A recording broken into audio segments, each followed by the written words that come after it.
Hello students.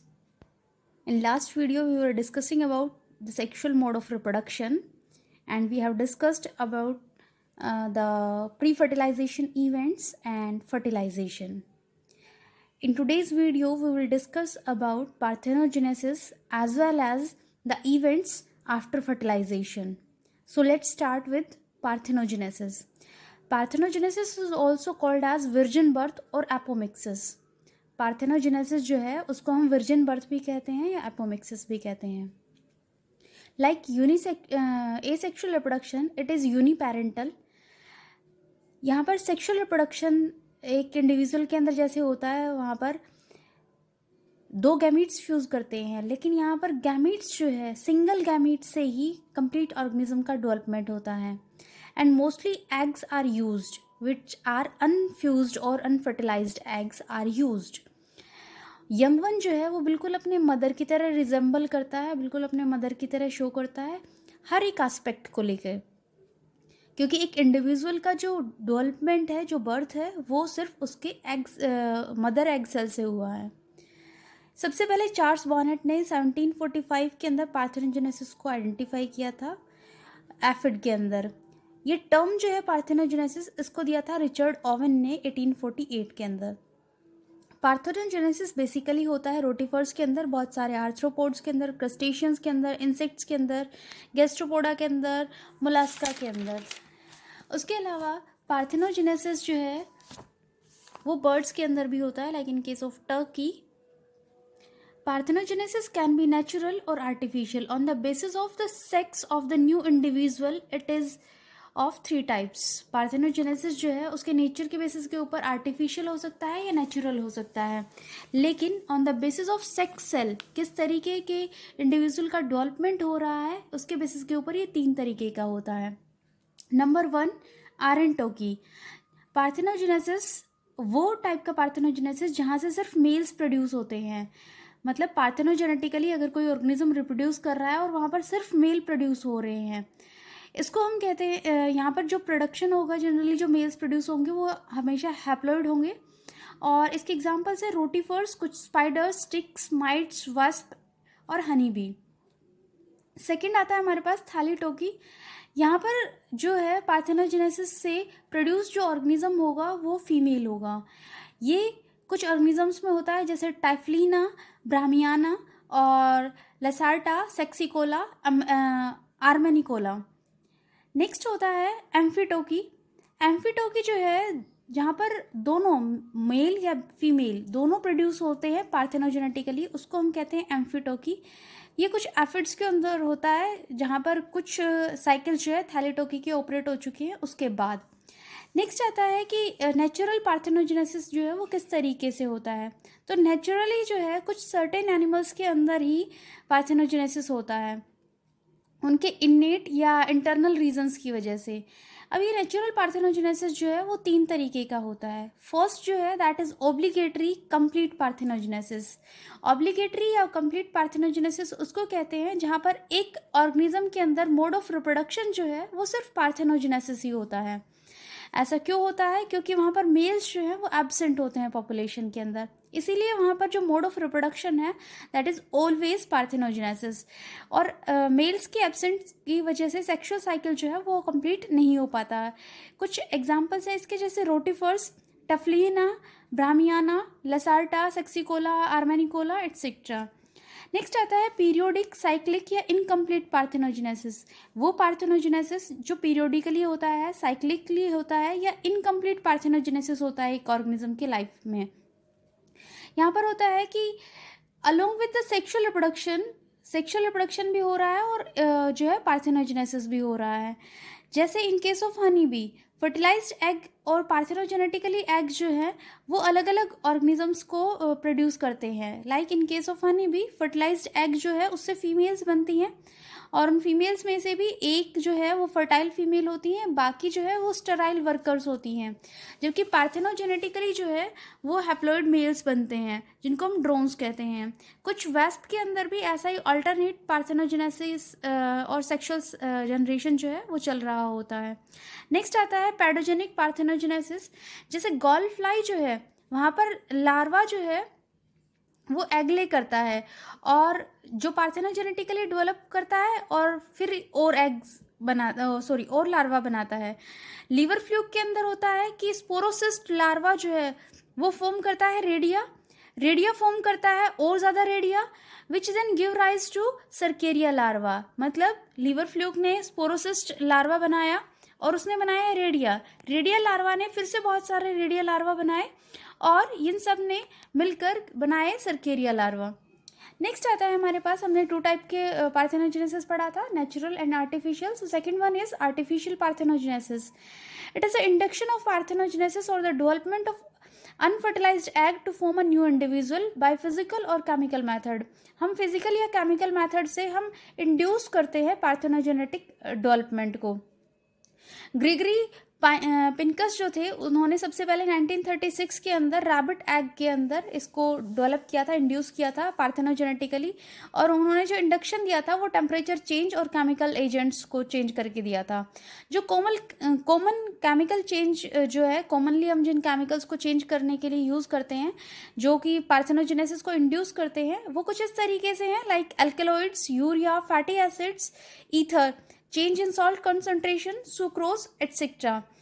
उसके अलावा कुछ चेंजेस जो है, फिजिकल चेंजेस या फिजिकल स्टिमुलस जो एक पार्थेनोजेनेटिक इंडक्शन के लिए ज़रूरी होते हैं, वो कुछ इस तरीके से हैं, like heat, cold, change in pH, electric shock, mechanical stimulus etcetera.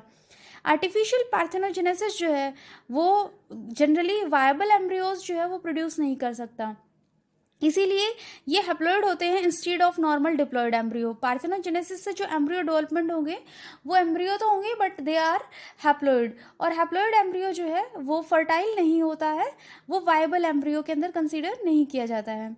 अब देखते हैं कुछ डिसएडवांटेजेस पार्थेनोजेनेसिस की। सो मियोटिक क्रॉसिंग ओवर जो है, मियोसिस डिवीजन नहीं हो रहा है तो वहाँ पर क्रॉसिंग ओवर नहीं हुआ है, तो नई लिंकेज जो है वो एस्टैब्लिश नहीं हुई हैं। जब नई लिंकेज एस्टैब्लिश नहीं हुई हैं तो recombination of alleles like in case of sexual reproduction ये नहीं हुआ है, और जब रिकॉम्बिनेशन नहीं हुआ है तो नए जो चेंजेज हैं या जो नए कॉम्बिनेशंस हैं वो प्रोड्यूस नहीं होंगे। वेरिएशंस यहाँ पर बहुत कम होती हैं, so adaptability in the population is always posing a danger of extinction. यहाँ पर वेरिएशंस बहुत कम होती हैं, इसीलिए पॉपुलेशन की जो अडेप्टेबिलिटी है किसी पर्टिकुलर एरिया को लेके वो हमेशा एक डेंजर साइन की तरफ एक्सटिंक्ट कर रही होती है। अब हम देखते हैं कुछ एडवांटेजेस पार्थेनोजेनेसिस के किस तरीके से हैं। तो यहाँ पर डिटर्मिनेशन ऑफ सेक्स, कुछ केसेस के अंदर हम सेक्स डिटर्मिनेशन इजीली कर सकते हैं, like in case of honey B. उसके अलावा ये मल्टीप्लिकेशन को अलाउ करता है उस पॉपुलेशन के जहाँ पर मेल्स एब्सेंट होते हैं, जैसे हमने पढ़ा था टाइफलिना, ब्राह्मियाना। उसके अलावा यहाँ पर मल्टीप्लिकेशन वहाँ पर जहाँ पर जेनेटिक सिस्टम में हैप्लॉइड डिप्लॉइड अल्टरनेशन जो हैं वो पॉसिबल नहीं होते हैं, जैसे एनिप्लॉइड या ट्रिप्लॉइड केसेस जो हैं वहाँ पर ऐसा जो पार्थेनोजेनेसिस है that is the mode of reproduction. उसके अलावा it is a method of rapid multiplication, यहाँ पर जो मल्टीप्लिकेशन है वो रैपिडली हो सकता है, but in case of sexual reproduction it takes a lots of energy and lots of time. ये सिंपल होता है, इकोनॉमिकल होता है as comparison to the sexual reproduction. Progeny जो है वो बिल्कुल अपने पेरेंट की तरह रिजेंबल करती है हर एक एस्पेक्ट में। So these are the some advantages of parthenogenesis. Let's move on the sexual life cycle or sexual reproduction. We already have been discussed up to the fertilization events. Let's start from the post fertilization events. So zygote is the first cell of the new generation and sexually reproducing organisms के अंदर जो zygote है वो पहले cell है जिससे एक complete organism का डेवलपमेंट होता है। जाइगोट जनरली डिप्लॉइड सेल होती है। बहुत सारे एल्गा के अंदर, फंजाई के अंदर जाइगोट जो है वो एक वॉल सीक्रेट करते हैं जो कि पैरिनेशन के लिए रिस्पॉन्सिबल होती है, और इससे ये बनाती है जाइगोट स्पोर, या इसको हम कहते हैं जाइगोस्पोर्स। जाइगोस्पोर्स जर्मिनेट करते हैं during the next growing season. अगले ग्रोइंग सीजन के अंदर ये जो जाइगोस्पोर्स हैं ये जर्मिनेट करेंगे और यहाँ पर मियोसिस स्टार्ट होगा। So this kind of life cycle is operated in haplontic life cycle. इस तरीके का जो प्रोसेस है पोस्ट फर्टिलाइजेशन इवेंट्स है वो उन ऑर्गेनिजम्स में होगा जिनका लाइफ साइकिल जो है वो हैप्लोन्टिक लाइफ साइकिल होता है।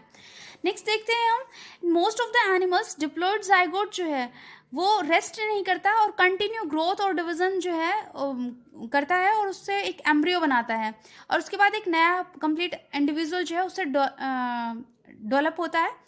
ये डिप्लॉयड ऑर्गेनिज्म होता है। सो इस तरीके का जो लाइफ साइकिल होता है वो डिप्लॉन्टिक ऑर्गेनिजम्स का होता है, डिप्लॉन्टिक लाइफ साइकिल का होता है। नेक्स्ट आता है कि in most of the plants zygote जो है वो पहले फॉर्म करता है एक एम्ब्रियो और उसके बाद डिप्लॉयड स्पोरोफिटिक बॉडी बनाता है। स्पोरोफाइट जो है उसके पास स्पोरेंजिया होते हैं जिनके अंदर मियोसिस होता है और जहाँ पर हैप्लॉइड स्पोर्स जो है वो बनते हैं। हैप्लॉइड स्पोरेंजिया जो है वहाँ पर गैमेटोफाइटिक बॉडी बनती है और गैमीट्स बनते हैं। सो gametes are born in the gametophytes और इस तरीके का जो लाइफ साइकिल है वो लीड करता है हैप्लोडिप्लॉन्टिक लाइफ साइकिल को। अब देखते हैं इंपॉर्टेंस जाइगोट की क्या है। तो जाइगोट जो है वो कनेक्टिव लिंक है दो जनरेशन के बीच के अंदर। जाइगोट हमेशा जो है एक रेस की कंटिन्यूटी को जनरेशन टू जनरेशन मेंटेन करके रखता है। उसके अलावा ये जो है दो डिफरेंट इंडिविजुअल्स के जीनोम को कैरी करता है। Zygote is always hybrid. एक मल्टीसेलुलर ऑर्गेनिज्म का जो लाइफ साइकिल है वो स्टार्ट हमेशा एक जाइगोटिक या सिंगल सेल जाइगोट से होता है। नेक्स्ट पार्ट आता है एम्ब्रियोजेनेसिस। जाइगोट बनने के बाद उसके अंदर जो डिवीजन स्टार्ट होते हैं या the process of development of embryo from the zygote. Zygote से एम्ब्रियो बनने का जो प्रोसेस होता है that is termed as embryogenesis. Embryo is a multicellular stage for the formation of an independent individual. एक इंडिपेंडेंट इंडिविजुअल को बनाने के लिए जो मल्टीसेलुलर स्टेज बनती है सिंगल सेल जाइगोट से उसको हम कहते हैं एम्ब्रियो। एम्ब्रियोजेनेसिस के अंदर जाइगोट जो है उसके अंदर बहुत सारे रिपीटेड माइटोटिक डिविजन्स होते हैं और बहुत सारी सेल्स बनती हैं, उनके अंदर डिफ्रेंसिएशन होते हैं और स्पेसिफिक रोल जो है, स्पेसिफिक साइज, स्पेसिफिक शेप और स्पेसिफिक फंक्शंस जो हैं वो परफॉर्म करना स्टार्ट करती हैं। अब हम देखते हैं कि ओविपैरिटी या विविपैरिटी क्या होता है। So let's start from the oviparity. Oviparity हमने जनरली पहले पढ़ा हुआ है, बचपन से पढ़ते आ रहे हैं कि ओविपैरस उन ऑर्गेनिजम्स को कहते हैं जो एग लेइंग ऑर्गेनिजम्स होते हैं। So it is the development of embryo inside the egg. Embryo का डेवलपमेंट अगर एग के अंदर हो रहा है तो उसको हम कहते हैं ओविपैरिटी। लेकिन एग के अंदर हो रहा है लेकिन फीमेल बॉडी के बाहर हो रहा है। ये एग लेइंग एनिमल्स के अंदर होता है जैसे फ्रॉग, रेप्टाइल्स, आर्थ्रोपोड्स, बहुत सारी फिशेस एट्सेट्रा। नेक्स्ट आता है ओवोविविपैरिटी। ये फिनोमिना जो है वो females retaining the egg after fertilisation. Female जो है उसकी बॉडी में एग जो है फर्टिलाइजेशन के बाद भी परसिस्ट करता है लेकिन वो फीमेल जो है वो कोई एक्स्ट्रा नरिशमेंट उसको अवेलेबल नहीं कराती है। जो नरिशमेंट उस एग सेल के पास था सिर्फ उसी से उसका डेवलपमेंट होता है। सो प्लेसेंटा यहाँ पर बेसिकली एब्सेंट होता है like in case of shark और रेटल स्नेक। विविपैरिटी का केस जो है वो देखते हैं कि फर्टिलाइजेशन और डेवलपमेंट जो एम्ब्रियो का है दोनों के दोनों फीमेल बॉडी के अंदर होते हैं और फीमेल जो है उसको कंप्लीट नरिशमेंट अवेलेबल कराती है for the growing embryo because placenta is present in such animals. Like in case of ये जो एनिमल्स होते हैं वो डायरेक्टली यंग वन को बर्थ करते हैं। मोस्टली मैमल्स जो हैं वो इस कैटेगरी के अंदर इंक्लूड करते हैं इंक्लूडिंग ह्यूमन। देखते हैं सीड और फ्रूट फॉर्मेशन क्या होता है, सीड या फ्रूट डेवलपमेंट क्या होता है। सो फ्लावरिंग प्लांट्स जो हैं वहाँ पर जाइगोट डेवलप करता है एम्ब्रियो के अंदर, जहाँ पर फूड जो है फ्यूचर डेवलपमेंट के लिए, एम्ब्रियो के डेवलपमेंट के लिए वो अवेलेबल होता है in the form of endosperm. Fertilised ovule जो है वो मैच्योर करता है सीड के अंदर और नंबर ऑफ सीड्स डिपेंड करते हैं कि एक ओव्यूल के अंदर एक ओवरी के अंदर नंबर ऑफ ओव्यूल्स कितने थे। नंबर ऑफ ओव्यूल्स अगर ज़्यादा होंगे तो नंबर ऑफ सीड्स भी उस पर्टिकुलर फ्रूट के अंदर ज़्यादा होंगे। जो ओवरी की वाल होती है वो प्रोलिफरेट करती है और प्रोड्यूस करती है पेरिकार्प को, और राइपेंड ओवरी जो है विद पेरिकार्प उसको हम कहते हैं seed, with seed is called as fruit. Fruit develop करता है उसके साथ ही सेपल्स, पेटल्स, स्टैमन्स, स्टाइल और स्टिग्मा सारे के सारे शेड कर दिए जाते हैं। सेपल्स जो है वो परसिस्ट करते हैं कुछ केसेस के अंदर like in case of P और विदानिया। फ्रूट जो है वो प्रोटेक्शन के लिए बनता है सीड की, और उसके अलावा फ्रूट जो है वो डिस्पर्सल में हेल्प करता है। This is about the introduction of reproduction. Meet in the next video with some new content. Thank you and have a good day.